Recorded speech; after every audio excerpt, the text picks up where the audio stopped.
Do you still remember the feeling of gathering in the living room? The soft light from the old tube television casting on the wall, and everyone just waiting for that familiar heart symbol to appear on the screen. For many of us, I Love Lucy is not simply a black and white comedy. It is a sky of memories, the resounding laughter tied to the peaceful family evenings of America in the old days. We might know by heart the conveyor belt scene in the chocolate factory or the bottle of Vitameatavegamin, but behind the loud charm of Lucille Ball and the helpless headshake of Desi Arnaz are the stories the camera never recorded. It is truly magical to realize that some of the most iconic moments in television history were born from pure chaos, hilarious accidents on set, and secrets that had to be kept at all costs. From the perspective of someone who always cherishes old values, these imperfections are exactly what made their greatness. Brew yourself a cup of coffee and sit down comfortably. Today, we will travel back in time to 1951 to uncover 15 secrets and off-script incidents that inadvertently turned I Love Lucy into an immortal legend. 1. The sitcom queen is the lifesaver of the blockbuster Star Trek. The first thing that really surprised me is that Lucille Ball did not just save a sitcom. She helped save an entire cinematic universe that millions of people later considered a part of their childhood. In the early 1960s, when Desilu Productions was facing a lot of financial pressure, the Star Trek project was considered by many to be too weird and unlikely to succeed. The board of directors wanted to stop after the first pilot episode. From a business perspective, that decision was completely understandable. But Lucille Ball saw what others did not. She took the risk, continuing to fund the second pilot episode, even though no one was sure NBC would change its mind. What I like most about this story is that Lucille was not a science fiction writer, nor a huge fan of spaceships. She just had a very strong intuition about ideas that deserved another chance. Thinking back, it is quite interesting. If she had chosen the safe option that day, would we still know Star Trek as we do today? Sometimes history is not changed by the person who talks the most, but by the person who dares to sign a check when everyone else shakes their head. 2. The accidental incident that gave birth to reruns. This is one of those stories that every time I read it again, I feel like television history was written from a seemingly very small decision. At that time, most television programs were broadcast live because it was much cheaper. But Lucille Ball and Desi Arnaz insisted on shooting I Love Lucy on 35mm film, even though it meant they both had to cut their own salaries to make up for the production costs. In return, they retained ownership of the original film prints. At that time, not many people thought those rolls of film would have any value after broadcasting. Then Lucy got pregnant and took a break. The CBS network had no choice but to rebroadcast old episodes. What no one expected was that the audience enjoyed them just as much as the first time. Ratings did not drop, but instead increased sharply, opening up the concept of the rerun, which later became a goldmine for the television industry. I always find this to be an interesting lesson. Some of the most valuable assets are not the things that bring immediate profit, but the things others think have lost their value. And I also want to ask you one thing. Is there any show that even though you have watched it 5, 6, or 10 times, every time you turn it on again, you still sit and watch it until the end? For many Americans, I Love Lucy is the very first name that comes to mind. 3. Rejected by the television network due to racism. This is perhaps the fact that makes me respect Lucille Ball more than any achievement in her career, because this time, it was not about acting or comedy. It was about loyalty. It is hard to believe when remembering that CBS once opposed Desi Arnaz just because he was Cuban. The executives at that time worried that American audiences would not accept a mixed-race couple on screen. Today it sounds absurd, but that was the reality of America in the early 1950s. The precious thing is that Lucille Ball did not try to compromise at all. She made it very clear, if Desi could not play her husband on the show, there would be no I Love Lucy. I always think that statement carried weight because she was willing to trade the most highly anticipated show to protect the person she trusted. The interesting thing is that the same couple later became one of the most beloved images on American television. Sometimes, what the public needs is not what executives think they want to watch. I also want to ask you one thing. According to you, if Lucille Ball had accepted the compromise back then, would the history of American television still be the same as it is today? 4. The secret cigarette swap to bypass the sponsor. There are behind-the-scenes stories that make me both laugh and feel they are very true to human nature. This is one of them. In the 1950s, cigarettes appeared everywhere on television, and Philip Morris was a major sponsor of I Love Lucy. According to the contract, the actors had to smoke the exact brand of cigarettes from the company on screen. It sounds simple, but Lucille Ball preferred Chesterfield. So she came up with a very Lucy way, secretly swapping Chesterfield cigarettes into boxes labeled Philip Morris to both please the sponsor and not have to give up her habit. The interesting thing is that no one in the audience knew about it. The audience only saw Lucy laughing, talking, and acting as usual. But behind it was a mischievous little mission. I do not encourage smoking, especially with what we know today about its harmful effects. But this story shows a very everyday Lucille Ball. She was still a superstar, but also had her own preferences and very clever ways of handling things to avoid offending anyone. Did you ever think that one of the most interesting secrets of American television would start from just a cigarette box?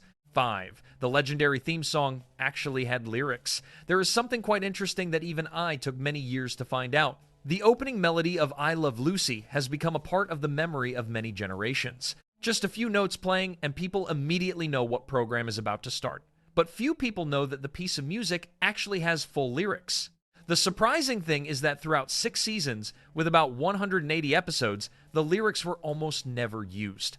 Only once did Ricky sing it in the 2nd season, and then the song returned right back to its familiar role, an instrumental melody. I always find that quite interesting. Sometimes the thing that stays longest in our memory is not words, but a very short sound that can take us back to our entire youth. Have you ever experienced that feeling? Just hearing a melody for a few seconds, an entire period of life seems to appear before your eyes. For many Americans, the opening music of I Love Lucy is exactly that kind of special time machine. 6. The cruel clause, forcing the supporting actress to always be fatter than the lead actress. There is a truth that when I found out, I felt both regretful and understood more about the Hollywood of the 1950s. It is said that Vivian Vance always had to keep a fuller figure than Lucille Ball and wear clothes that made her look older. The purpose was very simple, to ensure Lucy was always the most prominent and attractive person in every frame. Today, that sounds quite harsh, but at that time, studios controlled the actors' images down to almost every small detail. They believed the audience should only have one central star. What makes me respect Vivian Vance even more is that she still accepted it to create one of the most beloved supporting characters in sitcom history. If we only consider acting, Ethel was never inferior to Lucy. In fact, in many scenes, it was Ethel's calmness that made Lucy's chaotic moments many times funnier. According to you, does an excellent supporting actor necessarily always have to stand behind the halo of the main character? I think Vivian's answer has been proven by more than 70 years of audience affection. 7.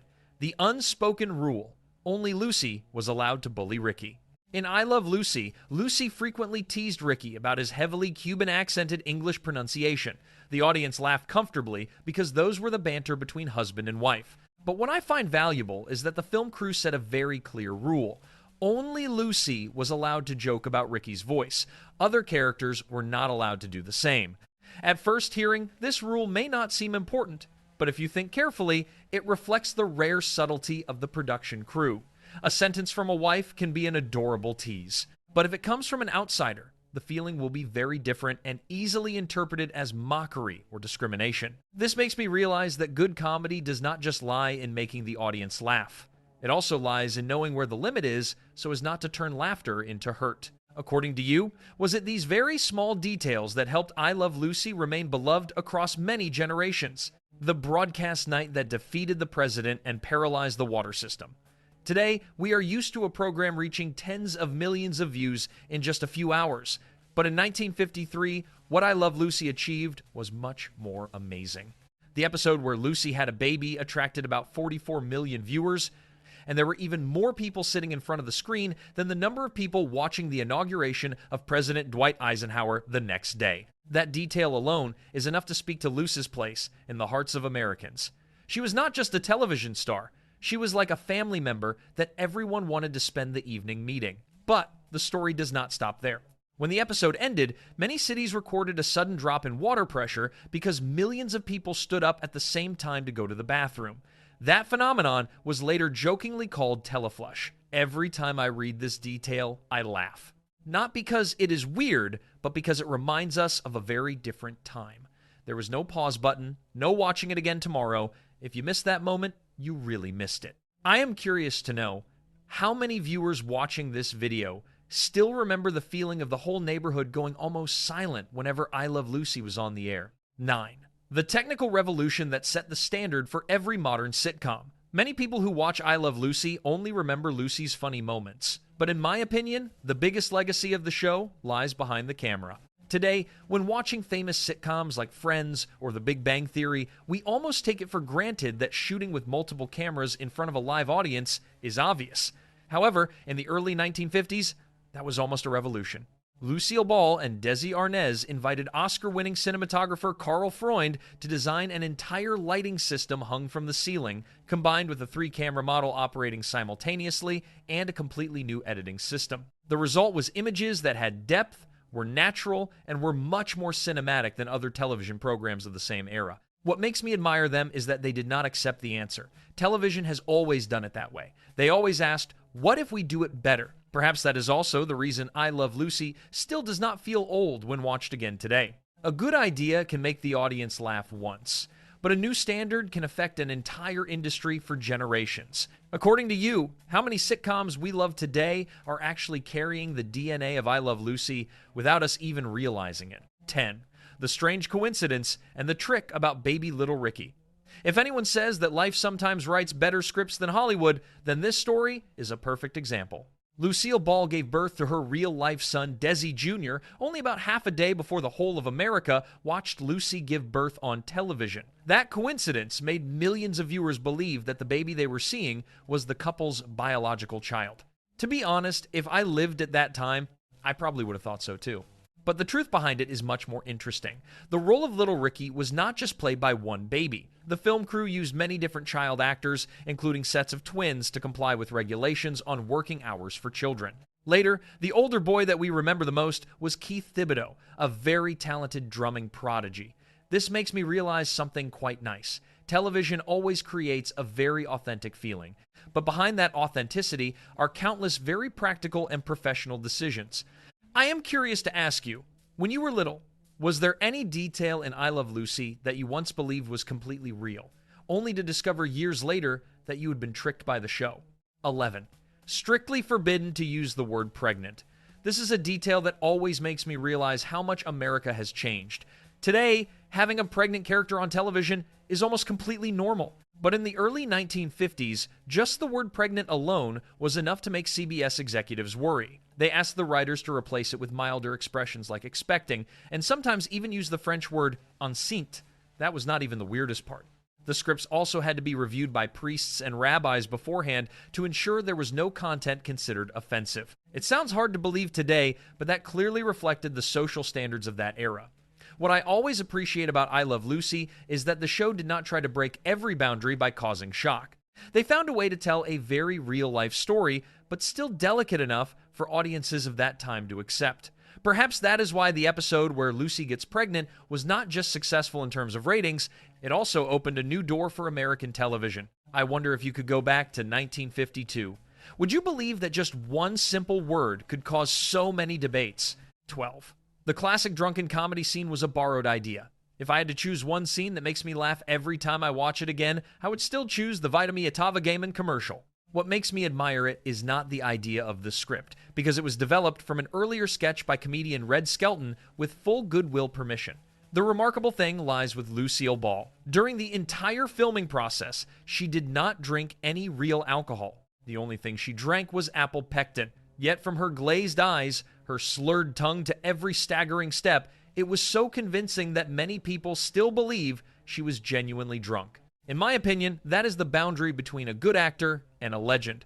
A good actor makes you believe in the character. A legend makes you forget that it is even acting. To this day, many comedians still study that film scene as a lesson in pacing and body control. What about you? When watching it for the first time, did you ever think Lucy had actually drunk too much before the cameras started rolling? 13. The best friend couple bitterly hated each other in real life. This is perhaps the fact that makes many people the most regretful. On screen, Fred and Ethel were a wonderful juggling couple. They argued, teased each other, and then made the audience laugh uncontrollably. It was that chemistry that made many people believe they were close friends in real life. The reality was completely the opposite. Vivian Vance once complained that William Frawley was too old to play her husband. That statement reached Frawley, and the relationship between the two was almost irreparably broken from then on. For many years, they still completed their work very professionally, but behind the camera, there were many sarcastic remarks and discomfort for each other. What makes me think is that the audience never noticed that when watching the show. They still laughed very naturally, because both put their responsibility to the characters above personal feelings. Perhaps that is also a very respectable quality of the artists of the golden generation of Hollywood. Not everyone loves their colleagues, but when the camera rolls, they still dedicate a memorable performance to the audience. Does knowing this make you watch the scenes of Fred and Ethel from a different perspective? 14. The unprecedented, crazy baseball demand. If Hollywood today had a contract like that, social media would probably be talking about it for weeks. William Frawley was a die-hard fan of the New York Yankees team, to the point that when he signed the contract for I Love Lucy, he demanded that if the Yankees made it to the World Series, he would be given time off from filming to watch his team. It sounds like a joke clause. But ironically, the Yankees continuously appeared in the World Series during the show's production time. That meant the film crew had to adjust the shooting schedule and rearrange the scripts many times. What I like about this story is that it shows the stars back then were also very human. They had their own passions, favorite teams, and sometimes prioritized very personal joys. I wonder if you were a producer, would you agree to that clause? Perhaps many people would shake their heads. But looking back at the success of I Love Lucy, it seems sometimes respecting the human behind the character is also a part of creating long-lasting success. 15. Desi Arnaz was truly the brain of the show. When mentioning I Love Lucy, most of us will immediately think of Lucille Ball. That is completely understandable. But the more documents I read, the more I believe that Desi Arnaz was the silent engine that kept the whole machine running. Desi did not just play Ricky. He also managed production, handled technical issues, and coordinated the entire set. It is said that he had an amazing memory, only needing to read the script once to almost memorize all the lines. Before each recording session, he himself stepped out onto the stage to chat with the audience to stir up the atmosphere before the cameras started rolling. In my opinion, this is the kind of contribution that is very easily forgotten by history. The person behind the scenes rarely receives as much applause as the person in front of the lens. Perhaps that is also why I always like to explore the stories behind the screen, because sometimes the person who keeps the whole show shining is the one least mentioned. Do you think Desi Arnaz deserves to be mentioned more every time people talk about the success of I Love Lucy? More than 70 years have passed, the laughter from I Love Lucy still retains its full value. These impromptu incidents and behind-the-scenes secrets make us appreciate the wonderful dedication of Lucille and Desi even more. Sometimes, imperfection itself is what creates a historical masterpiece. As for you, which moment of Lucy do you remember the most? Please share your memories in the comments section. I really want to read them. If you enjoyed this journey back in time, please hit the like button and subscribe to the channel. That helps a lot so we can continue to accompany each other in the next nostalgic stories. Thank you for sitting with me today.